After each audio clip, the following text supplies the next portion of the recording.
it was a little boring. But I'm a defensive-minded kind of guy, and I enjoyed the effort that both defenses put out there. And you kind of summed it up there when you talk about the effort that Denver's defense put out there in this game, particularly Von Miller, DeMarcus Ware.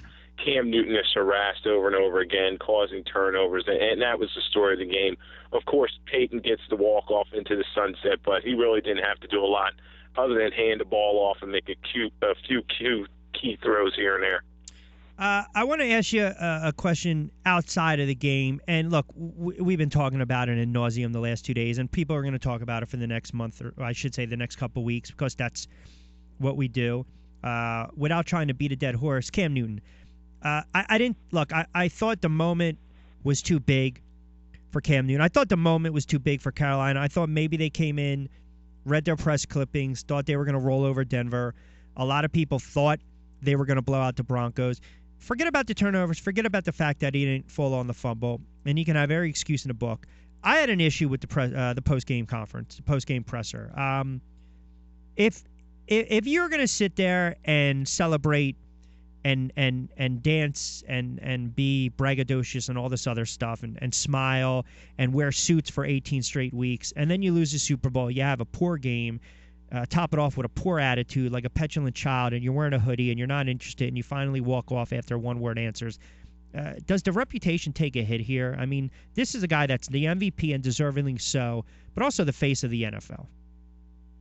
Yeah, right now, he didn't help himself. And the thing I'm telling everybody is you have to remember this young man's only 25 years old, and hopefully he'll be able to get it as he moves along in his career, and he needs to be more of a CEO type as the quarterback of the team. Go out there after a loss, accept what happened, and kind of communicate to the public what went on. And you're right, he did himself a disservice, and it's something he's going to have to work on. And I won't say it's going to soil his legacy, but let's face it, it may take a little while for people to forget about it, at least until the combine or so. Well, I'll say two things. I'll disagree with you in one regard. I can care less if he's 25. Because, again, when things are going right, you have no problem showboating and basically hot dogging it and getting in opposing players' faces and basically just being a flat-out hot dog, and they can't stop him. So more power to you. I just think he's a mature kid. And I think he had a very frustrating game, but I also think that he's got this, entitlement to him. And I think that's a bad spot because he is a great quarterback. He's a great quarterback. He's got to learn a little more pocket awareness here and there, but he's going to be a heck of a quarterback. The second thing that you said is where I'll agree. You're right. I don't think – look, if people remember Cam Newton for that one thing, the guy's won. He's won in college. Obviously, he's had a great run as a young quarterback in the NFL. I give him that. By no stretch of the imagination can you call him a loser. I do think it cast a bad light on him. And like you said, it's going to be talked about when the season starts, and then we'll see. If he stops dabbing and doing the photos next year, then maybe he did wise up. Let's talk about Denver for a moment and Peyton Manning. He didn't need to do much. I mean, I thought we talked about this. If they were able to get to Newton, if they were able to run the football, and if they were able to get Carolina in third and long, they did all that. I want to talk to you about two plays. The catch that wasn't a catch, which I thought wasn't a catch. I didn't think it was the most defining moment of the game. Obviously, it was a moment that certainly played an integral part of the game, but also the punt return doesn't seem to be talked about a lot. The presence of mind by the punt returner for Denver to just scatter to the outside, pick up about 60-something yards. Even though Denver couldn't punch it in, they still got 3. How about those two plays? Where'd you see them ranking as far as turning points in the game? Yeah, they were huge plays, and in particular, talk about the Carolina Panthers receiver. Yes, he kind of cradled, went to the ground, but when you talk about that play, if he had caught it and remained in stride, he could have taken it to the house, and it just showed you the deficiencies in terms of their offensive weapons. That team just didn't have much after Kelvin Benjamin goes down after ACL, yeah. And I thought there were plays out there with Teddy Ginn and some of the guys just left out there. So, that was big. And then the special teams at Denver did a great job. They were good in all 3 phases. That's why they won. Brandon McManus making key kicks. And as you said, that punt return just set up that 9-point lead. And you knew once they got that 2-possession lead that they were going to slow the game down, try to run the clock, and that's exactly what they did. The stats alone will show that Denver statistically is one of the greatest all-time defenses, most likely top 10, top 11. I know when you look at all-time great defenses, when you go back to the Chiefs back in the 60s, Minnesota with the Purple People Eaters, the Dolphins in the early 70s. Even the Rams, people don't remember, 74, 75 with the Fearsome Foursome. You had the Bears. You had that great Eagles team in 91, Seattle, Tampa, Baltimore. The list goes on and on. They've got well-known players with the Wares and the Millers and the Harris. But where do you rank this Denver defense?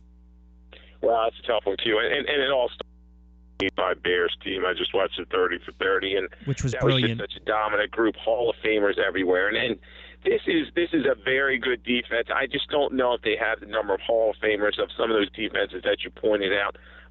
Only time will tell. The only thing is some of these guys are going to move on, and I know Von Miller's going to get paid, and that may affect guys like Malik Jackson getting his money. But I think a solid group, but I put them behind the 85 Bears and that dominant Ravens defense from back in the day. Yeah, the 85 Bears not only, again, shutting down the pass, but they were just stout against the run. And for my money, yeah. I mean, you look at the Ravens, those are 1-2. 91 Eagles had a great team as well. 75 Rams as well with that defense. Peyton Manning, I thought he had to go out and just not turn the ball over. Look, when they were running the ball on 3rd and 9, that's Kubiak saying, I have no trust in the offense. We're going to win this game on the defense. The numbers are never gaudy with him in Super Bowl appearances. He's never really had a great game in the Super Bowl. But if that was his last game, when you look at his career as a whole, where would you put him as far as some of the Mount Rushmore of great quarterbacks? I mean, I know the game has changed over the last 20, 30, 40 years, but where would you put Peyton Manning? Yeah, the victory ties a bow on his career. I really think he's not coming back. And you have to put him up there with guys like John Elway, who had 2 Super Bowl victories. And yes, doesn't have the greatest playoff record, but Peyton Manning goes out as a winner. And you look at all those 4,000-yard seasons, which is just a level that we've now grown accustomed to. But back in the day, he was a guy putting them up one after the other, 11-win seasons over and over again with the Indianapolis Colts. So he's one of the best up there, first ballot Hall of Famer, and no one can take away his legacy from him. Moving on to the Philadelphia Eagles, they cut Riley Cooper. There's several published reports that they are interested, they're not interested in bringing back Nick Foles. We've kind of seen this before. We've heard this song and dance before with Nick Foles. From what you're hearing as far as Nick Foles and also Sam Bradford right now, because it does by all accounts look like they're not going to tag him, and I agree with that. If they're going to let him walk, they're going to let him walk. If they're going to offer him something, they're going to offer him something. But how about the state of the quarterbacks with the Philadelphia Eagles? Yeah, Q, and you said it perfectly. And February 16th coming up. That's the day that franchise tags can come out. Everyone I've talked to said the Eagles are just unwilling to invest $20 million a season in Sam Bradford, and I think rightfully so. You look at his age, you look at his injuries, his non-playoff appearances. So they got to go out there and see what's best for them. Now, I'm just not sure if it's Nick Foles. If the Rams do cut Nick Foles and take that cap hit, and the Eagles can bring him in for nothing, sure they would take a look, kick the tires on him. But he clearly has regressed as a quarterback. I think right now they're going to probably stick with Mark Sanchez and then go into the draft and look for a quarterback. And the last one for you, and again, a couple minutes with Lloyd Vance as we're starting to wrap it up on a Tuesday edition of the warm-up. When you look at the teams, the early favorites, I know the dust is still settled a little bit, starting to clear up here with the Super Bowl. We're removed a couple days away from the game. But going into next year, you're seeing right now Peyton Manning retired, Marshawn Lynch retired, Tuck retired, Calvin Johnson retired. We're seeing a lot of notable faces in the NFL step down. It's pretty clear for Peyton Manning, 39 years of age, nothing left in the tank. But when you look at the league as a whole, and you look at some of the teams to maybe right now, a day or two after the season has officially ended, to keep a watchful eye out for, is there a team or two right now, as crazy as it sounds in February, where you said, you know what, they're going to make a bunch of moves in the draft, they've got some money to spend in the offseason, this is a team that I would take a keener look at before the season starts next year? Sure. You always got to talk about the Green Bay Packers, and I know they haven't been active at free agency in the past, but I think they're going to get rid of Julius Peppers, clear some cap space there, figure out their running back situation with Eddie Lacy, and they always have Aaron Rodgers, and I think that defense will get better. And then another team, the Arizona Cardinals. I just think Bruce Arians has put a plan in place for that organization, and they're going to get Tyrann Mathieu back. So that team's going to come back solid. And then in the AFC, I just think it's kind of wide open with Manning leaving. So it's going to be fun in this offseason as they go to the Combine and other events. We'll be talking about who's going to step up, but right now Denver's on top. Is Carson Palmer still the answer in Arizona? Yeah, that's a great question. They're going to be 36 years old and looked very beat up in the playoffs, and they'd be smart to get a younger guy in there behind him, somebody that could be a viable guy just in case Carson Palmer gets hurt. But I think Arians is kind of married to him at this point, at least for one more season. All right, pal. Appreciate it. We'll touch base next week. Good job during the season. Appreciate it as always.